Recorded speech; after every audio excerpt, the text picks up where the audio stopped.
रात के 2 बज चुके थे। दिसंबर की सर्दी की रातें सड़कें किसी लावारिस सपने की तरह सुनसान पड़ी थी। धुंध हवा में तेज तैरती हुई जैसे किसी भेद की चादर बन गई थी।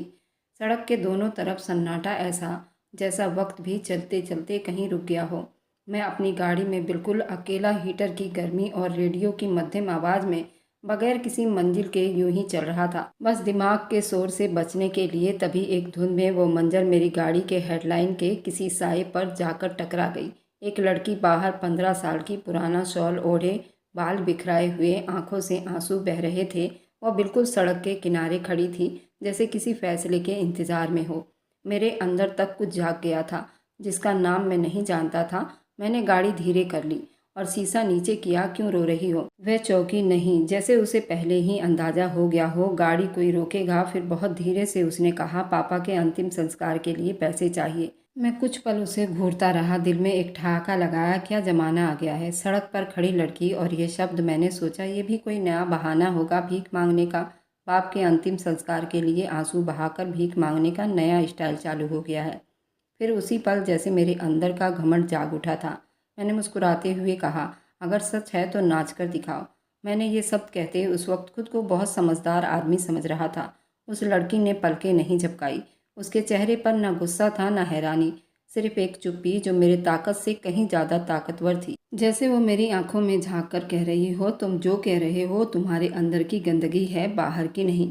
कुछ पल बाद उसने अपनी पलकें झुका ली और बस इतना कहा, चलिए। मैं हैरान रह गया। ये चलिए का शब्द नहीं, एक तमाचा था। बगैर चीखे, बगैर हाथ उठाए उसने मेरे गुरूर को गिरा दिया था। मैंने दरवाज़ा खोला, वह चुपचाप पिछली सीट पर बैठ गई। गाड़ी दोबारा चल पड़ी।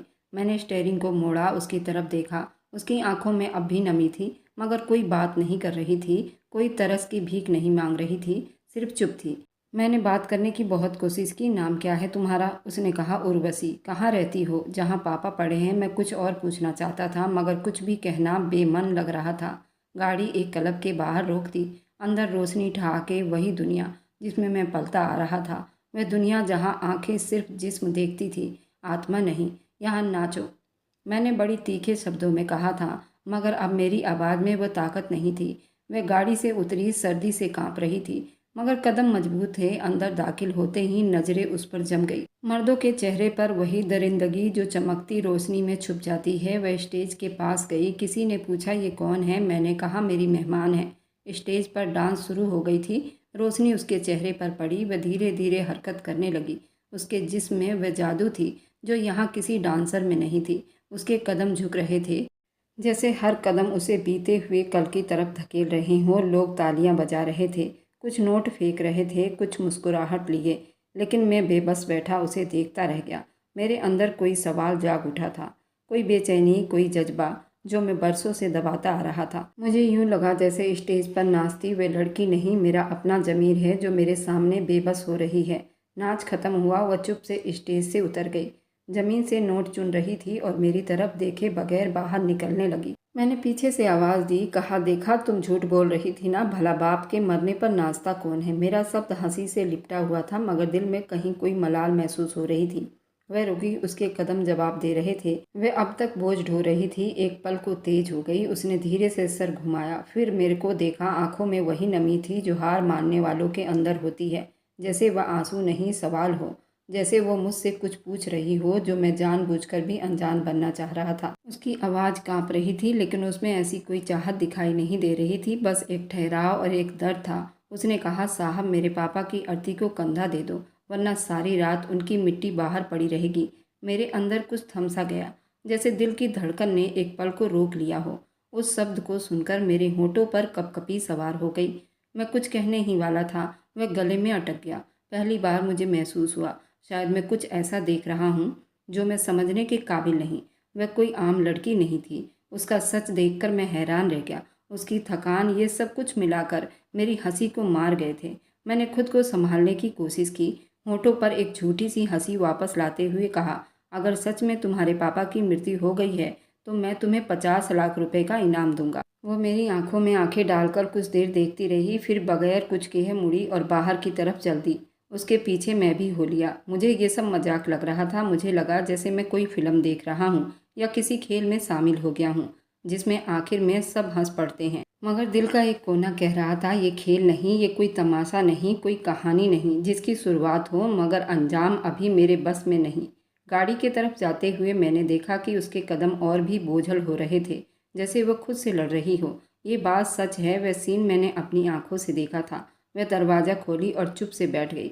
रास्ता तय करते हुए हम दोनों चुप रहे। मेरी गाड़ी के हीटर की निकलती गर्मी हवा हमें जिस्मानी तौर पर गर्म रख रही थी, मगर उस रात की सर्दी में कुछ और भी था, कुछ ऐसा जो सांसों को भी ठंडा कर देता। रास्ते भर वह चुप थी। अब गाड़ी में गाने नहीं बजाए जा रहे थे, हीटर की गर्मी मध्यम हो चुकी थी और हम दोनों के बीच एक ऐसी चुप्पी बैठ गई थी जो कभी ख़त्म होने वाली नहीं थी। बस एक सच्चाई की मौजूदगी में उसे देखना चाहता था, उसकी आंखों से कुछ जानना चाहता था, मगर वह खिड़की के बाहर झांक रही थी, जैसे शहर की रोशनी में किसी पुरानी याद को तलाश कर रही हो, जैसे उसे पता हो कि मैं मजाक में साथ आया हूँ।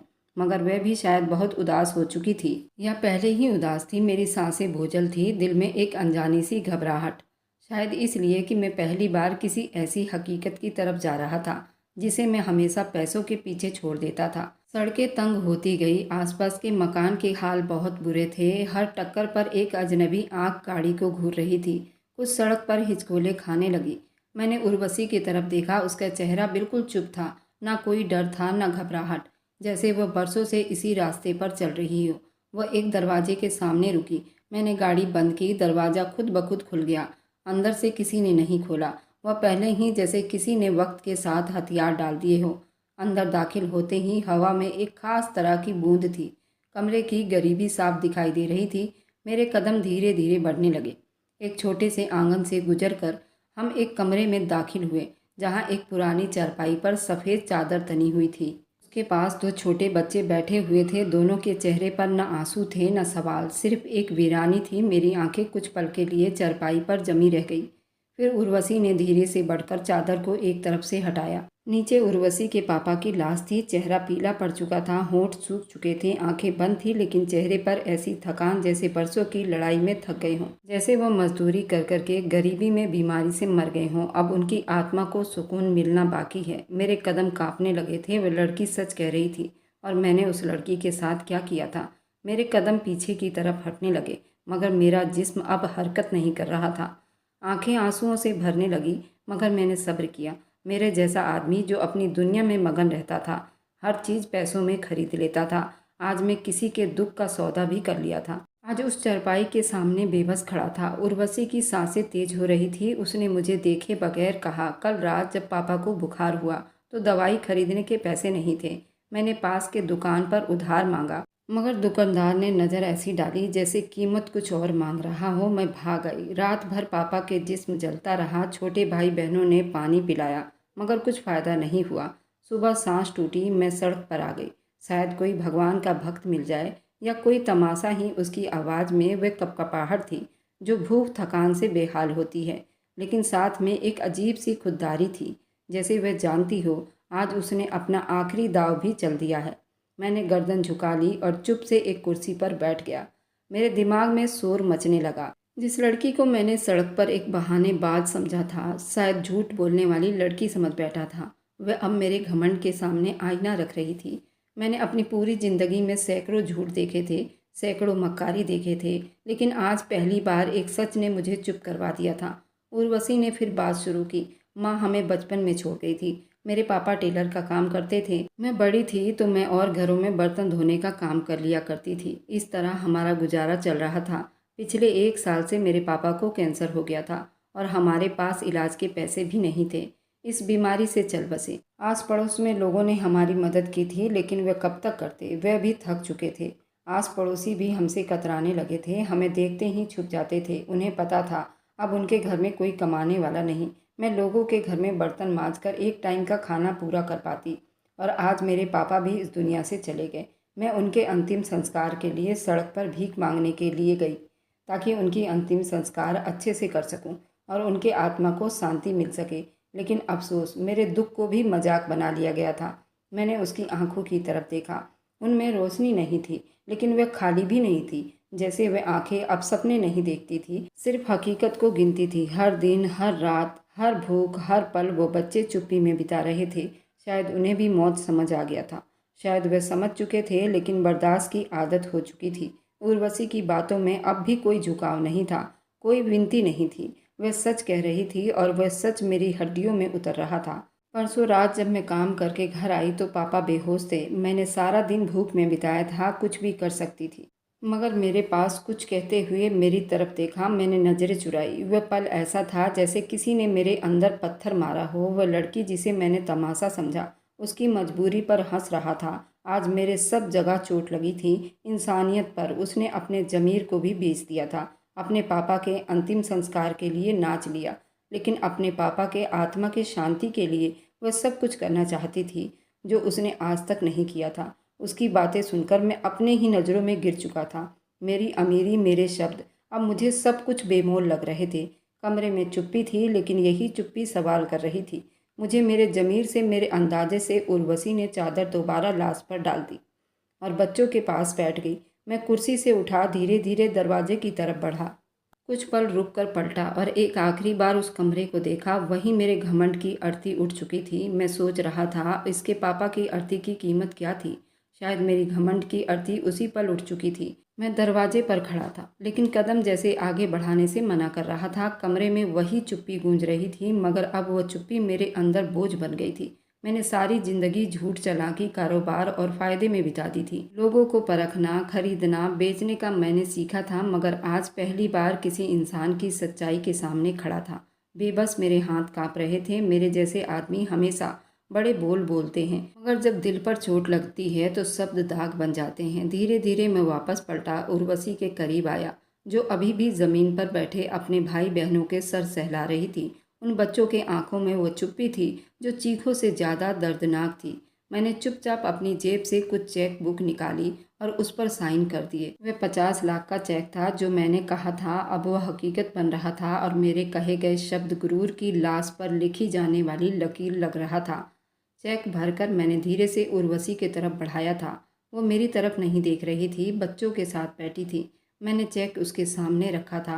तब उसने धीरे से चेक को देखा, फिर मेरी आंखों में आंखें डालकर कह दिया, ये अर्थी की कीमत है या मेरी इज्जत की? उसके सवाल ने मेरी हड्डियों में सनसनी सवार कर दी। मैंने कुछ कहना चाहा, मगर शब्दों ने मेरा साथ छोड़ दिया। शायद इसी को शर्मिंदगी कहते हैं, जो शब्दों को भी जलाकर राख कर देती है। मेरी नज़रें झुक गई। वह मर्द नहीं रहा जो शहर के सबसे बड़े बिजनेसमैन से पहचाना जाता था। मैं अब एक मुजरिम था, उस शब्द का मुजरिम। जब मैंने उस लड़की को इंसान के बजाय तमाशा समझा। उर्वशी ने चेक उठाया, उसको देखा, फिर धीरे से बच्चों की तरफ बढ़ा दिया। ये हमारे पापा के लिए है, उसने कहा। वो बच्चे उसकी बात नहीं समझ पाए, लेकिन मैं तो अंदर तक हिल गया था। उसकी 2 छोटी बहनों की उम्र 10 से 8 साल के बीच में होगी और उसका भाई 6 साल का था। उसे इन बातों की समझ क्या होगी? मैं तो उसकी बातों से बुरी तरह शर्मिंदा हो गया था। यूं कहो, अगर मैं चुल्लू भर पानी में डूब जाता, ये शब्द मेरे लिए अच्छा रहता। वे सब उन पैसों को ऐसे देख रहे थे जैसे भगवान ने कोई चमत्कार कर दिया हो। कमरे के कोने में पड़ी पुरानी कुर्सी पर बैठा हुआ था। कुछ पलों के लिए मैं अपने आप से, अपनी पिछली जिंदगी से, हर उस फैसले से जो पैसे की बुनियाद पर किए जाते हैं, उन सब से शर्मिंदा हो चुका था। मेरे सामने एक लड़की खड़ी थी जो भूख प्यास से पली बड़ी, मेहनत की सच बोलकर, और जब कोई रास्ता न रहा तभी झुकी नहीं, नाचने पर तैयार हो गई, मगर अपनी शर्तों पर। मैं तो उसके सामने बहुत छोटा महसूस कर रहा था और अब मैं उसका गुनहगार था। जो मेरी सारी दौलत से भी उसकी सच की तुलना की जाए, उसका सच बहुत कीमती था। मैंने बचपन से सीखा था कि इज्जत दौलत से कमाई जाती है। आज मालूम हुआ, इज्जत उस पल जन्म लेती है जब इंसान अपनी बेबसी में भी झुकता नहीं, खुद को बचाता नहीं। और उर्वशी ने कुछ देर चुप से अपने भाई बहनों को गले लगाया, कहा कि चलो पापा के अंतिम संस्कार की तैयारी करें और पड़ोसियों को बुलाकर लाए, क्योंकि अब उनके अंतिम संस्कार के लिए मेरे पास पैसों का बंदोबस्त भी है। हमें किसी के आगे हाथ फैलाने की ज़रूरत नहीं पड़ेगी। उसकी दोनों बहनें बाहर निकलकर मोहल्ले के लोगों को इकट्ठा किया और पापा के मरने की खबर दी। सभी लोग घर में इकट्ठे हुए। उसके पापा के अर्थी की तैयारी करने लगे थे। किसी ने भी उसके हाल को न पूछा था। किसी ने भी ये न पूछा कि तुम्हारे पास पैसे है या नहीं। उर्वशी ने अर्थी का सामान लाने के लिए अपने पड़ोसियों को पैसे दिए। उनमें से किसी को पूछने की हिम्मत ना हुई, हम तुम्हारी मदद कर देते, हमारे पास पैसे हैं, तुम अपने पैसे अपने पास रख लो। उर्वशी से सभी पैसा लेकर काम कर रहे थे। पंडित जी को बुलाया गया। पंडित जी के सामने उनके अंतिम संस्कार की क्रियाक्रम चालू हुई। जब उर्वशी के बाप की अर्थी को कांधा देने लगे तो एक आवाज़ गूंजी, राम नाम सत्य है, यही सबका अंत है। उर्वशी ने अपने पापा के कदमों के पास बैठकर धीरे से भगवान से प्रार्थना की थी। उसकी जुबान में कपकपाहट थी, लेकिन शब्द ठीक थे, जैसे वह अपने पापा को आखिरी बार देख रही थी। उस पल मैंने महसूस किया, कुछ लोग हमारे सोच से भी बड़े होते हैं। वह अपने किरदार से जिंदगी का दर्द सह लेते हैं। कमरे के बाहर अंधेरी गली चुप थी, मगर अंदर के हर सांस की आवाज़ तेज लग रही थी। बच्चों की सिसकियाँ, उर्वशी की प्रार्थनाएं, मेरे अंदर का शोर जो रुकने का नाम नहीं ले रही थी। पंडित जी आ चुके थे। उन्होंने क्रियाक्रम के बारे में बताया और धीरे से मंत्र का जाप किया। मेरे लिए ये सब नया था। मैं किसी के अर्थी पर गया जरूर था, लेकिन मैंने कभी इतनी बारीकी से ये बात महसूस नहीं की थी। मगर आज मैंने हर हरकत को महसूस किया था, जैसे मैं एक लाश के सामने नहीं, मैं खुद एक कफन में लिपटा हुआ खड़ा हूँ। थोड़ी देर के बाद कुछ पड़ोसी भी आ गए। चुप से आरती की तैयारी शुरू हो गई। जब लाश को उठाया गया तो उर्वशी ने आखिरी बार अपने पापा के चेहरे को देखा था। उसकी आंखें बरसने को तैयार थी, मगर सब्र किए खड़ी रही। उसने बाप के चेहरे को चूमा और सर झुका लिया। मैंने जिंदगी में पहली बार किसी लाश को कंधे देने के लिए आगे बढ़ा था। पंडित जी ने पूछा, तुम्हारा इस लड़की के साथ क्या रिश्ता है? मेरे होंठ पर कुछ न आया। सोचा झूठ बोल दूं, कोई नाम रख दूं, मगर फिर दिल से एक और आवाज़ निकली, इंसानियत। पंडित जी ने चुप से सिर हिलाया और मैं कंधे के नीचे हाथ रखकर उस लाश को उठाने लगा। पहली बार किसी बोझ को दिल से उठाया। आसमान पर हल्की बूंदें बरसी, जमीन गीली हो रही थी, लेकिन मेरे अंदर कुछ धुल रहा था जो खुद अपने और सच्चाई के बीच खड़ा था। और फिर मेरे कदम उस अर्थी के साथ निकल पड़े थे, चुप से बोझ के साथ सच की राह पर उस लड़की के पिता को अग्नि के हवाले करने जा रहे थे। जैसे वो लाश कह रही हो, बेटा तुमने मेरा क्रियाक्रम का इंतजाम किया, तुम्हारा बहुत बहुत धन्यवाद। हम चुप से गलियों से गुजर रहे थे। अर्थी हमारे कंधों पर था, मगर सब लोग आगे बढ़ते चल रहे थे। उनके होंठ बराबर राम नाम सत्य है के नारे लगा रहे थे।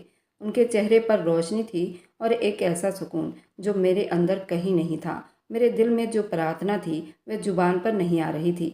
मेरे अंदर कहीं उलझ चुके थे। दिल की जुबान बस बिल्कुल अकेली ही थी। हे भगवान, मेरे माफ़ी का कोई रास्ता निकाल देना। हे भगवान, मुझे एक मौका दे, मैं इंसान बन जाऊं। शायद वह यही पल है जब शमशान की तरफ जाने लगे। मैंने दोबारा कंधा दबाया। कुछ ज़मीन गीली, थोड़ी सी बारिश, और वहाँ इतनी चुप्पी कि अपने कदमों की चाप सुनाई दे रही थी।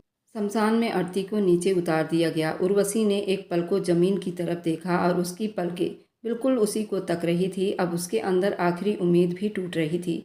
जब वो अपने पापा को अग्नि देने वाली थी, एक आंसू उसके आंख से टूटा और ज़मीन पर गिर गया। एक चुप्पी गवाही जो अब अर्थी के साथ पूरा जलने वाला था। लाश को अग्नि के हवाले किया गया था। अब लोग एक एक करके वापस आने लगे थे। मैं वहीं खड़ा रहा। मेरे कदम ज़मीन से चिपक गए थे। मैं चाहता तो जल्दी निकल सकता था, वापस आ सकता था अपनी दुनिया में, गर्म कपड़ों में, महंगे कपड़ों में, मगर उर्वशी के दर्द की रातें, उसके पास कोई नहीं था। मेरे अंदर कुछ कह रहा था, ये सफ़र अभी ख़त्म नहीं हुआ। उर्वशी जैसे वहाँ पत्थर की बनकर बैठ गई। उसके भाई बहन उससे लिपट कर रो रहे थे। उसने उन्हें अपने बाजू में समेट लिया। उनमें से छोटे बच्चे ने उसके कान में कुछ कहा। मैं थोड़ा पास होकर सुन रहा था। पापा कब आएंगे, ये सवाल था। उर्वशी ने बच्चों की तरफ देखा, थोड़ी देर चुप रही, फिर बस इतना कहा, वे नहीं आएंगे, मगर अब हमें खुद सब कुछ बनना है। मैंने पीछे हटकर पेड़ की ओट में खड़ा होकर ये सब देख रहा था। मेरा दिल जैसे खुद से सवाल कर रहा था, मैं क्या था, एक अमीर इंसान या फिर एक खाली खोखला डब्बा जो सालों से उस गुरूर में जी रहा था। वह पल जब बच्चे ने पापा के बारे में पूछा, मैं चाहता था कुछ कहूँ, कोई वादा करूँ, कोई सहारा दूँ, मगर मेरे अंदर अब भी कोई हिचकिचाहट थी। मैं नहीं चाहता था वे समझे मैं कुछ खरीदने आया हूँ। आज नहीं, आज मैं सिर्फ इंसान बनना चाहता था, ना खरीदना ना बेचना। मैंने वापसी की राह पकड़ ली। कदम धीरे से, दिल बोझल थी। गाड़ी तक पहुंचा। दरवाज़ा खोलकर अंदर बैठा। एक लंबी सांस ली। अंदर अब भी उसकी खुशबू बाकी थी, वही चुप्पी जो वह साथ लाई थी। मैंने कुछ देर के लिए गाड़ी का इंजन बंद रखा और रोशनी में दूर धुंध में लिपटा हुआ इलाका मेरे दिमाग में घूम रहा था। हर गली, हर घर, अचानक जैसे किसी ने मेरे अंदर का पर्दा खोल दिया हो। मैंने साइड में मुड़कर खुद को देखा। वह आदमी जो अब से कुछ घंटे पहले तक शहर का एक अमीर आदमी था, अब आंखों में एक अजनबी सी नमी लिए कुछ और बनने की इच्छा लेकर बैठा था। शायद पहली बार मैंने खुद को देखा। जैसा मैं था वैसा ही दुनिया को देखता था। उस रात मैं अपने घर वापस नहीं गया। मैंने गाड़ी शहर के पार्क के बाहर रोकी। सीट पर लेटकर आसमान की तरफ देखा। उस वक्त मैं शायद कुछ ढूंढ रहा था। सितारे मध्यम थे, जैसे सब कुछ मेरे खिलाफ मेरी गवाही बनकर खड़े हों, और मैं सिर्फ सांसें गिन रहा था। आज मैं मरा तो नहीं था, मगर कोई पुराना वजन मर चुका था। मैं जो सिर्फ अपने फायदे, अपनी इच्छा और अपनी जीत के आसपास घूमता रहता था, वह मर गया था। और जो बाकी बचा था वह कुछ नया था, कुछ शर्मिंदगी, मगर शायद अगली सुबह मेरी जिंदगी में सूरज निकलने के लिए बेताब था। लेकिन नींद आंखों से कोसों दूर थी। मैंने फ़ोन निकाला, कई कॉल की इज्जतदार दोस्तों को, अपने कारोबार के लिए, और उस औरत को भी। इसके साथ मैं अपनी ज़िंदगी बिताने वाला था। वह लड़की भी मेरे ही तरह थी, जैसे मैं दुनिया को देखता था। हर चीज़ पैसों में खरीदी जा सकती थी। वह लड़की भी मेरे साथ अपनी ज़िंदगी बिताने के लिए इसलिए तैयार थी क्योंकि मैं उसके सारे ऐशो आराम का ध्यान रखता। लेकिन आज मैं बुरी तरह से टूट गया था। मैंने उस लड़की को कॉल किया, लेकिन उससे बात नहीं कर पाया, क्योंकि मैं समझता था कि अगर मैं उसको खुश करूंगा तो वो मेरे हर जज्बात को समझेगी। और होता भी कुछ ऐसा ही था। जब भी मैं उसको कोई गिफ्ट देता, वो मेरे साथ रात रात भर बात करती थी। और जब मुझे कुछ दिन हो जाता या मैं कहीं बिजी हो जाता तो वो मुझे कॉल भी नहीं करती थी। हमेशा ही उसको कॉल करके मैं मनाता और उसको गिफ्ट देता, जबकि वह भी मेरी तरह बिजनेसमैन की बेटी थी। पहले तो अपने बाप के पैसों पर ऐश कर रही थी, अब उसको बिजनेसमैन मंगेतर मिल गया था। उसे दुनियादारी का क्या पता था, उसे मेहनत के बारे में क्या पता था। मैं भी तो उसके जैसा ही था। मुझे भी खूबसूरती चाहिए थी, मुझे भी बनने संवरने वाली मॉडल लड़की चाहिए थी। वह ऐसे ही थी। जब मैं आज अपने आप को बदला हुआ महसूस कर रहा था तो वह लड़की मुझे आज अच्छी नहीं लग रही थी। सबसे पहले मैंने अपने फ़ोन से उसका नंबर ब्लॉक किया। अब मैं एक अलग इंसान बन रहा था, जिसमें ऐसे लोगों की कोई जगह नहीं थी। अगला दिन मैं अपने ऑफिस में गया। वहाँ के काम करने वालों के लिए मैंने बहुत सारी सुविधाओं का ऐलान किया। बीमारों के लिए इलाज के पैसे देने का ऐलान किया। कई ऐसे फैक्ट्रियाँ खुलवाईं जिसमें औरतें आसानी से काम कर सकती थीं। उनके वेतन भी अच्छे खासे रखवाए, और गरीब इलाकों में घर के लिए काम देने का रोजगार भी शुरू किया। जो लड़कियाँ और बच्चे बाहर जाकर काम नहीं कर सकते थे, उनके लिए भी इंतजाम किया। उनमें से उर्वशी भी शामिल थी। उर्वशी अपने पापा से अच्छी सिलाई सीख चुकी थी। वह कई डिजाइन अपने आप भी कर लिया करती थी। उसके कपड़ों में हैंड वर्क भी बहुत बारीकी से किया करती थी। मैं दोबारा उर्वशी के घर गया था। वह उसी तरह चुप थी। उसके होठों पर कोई शिकायत नहीं था। उसने मुझे फिर से कहा, आज क्या खरीदने आए हो?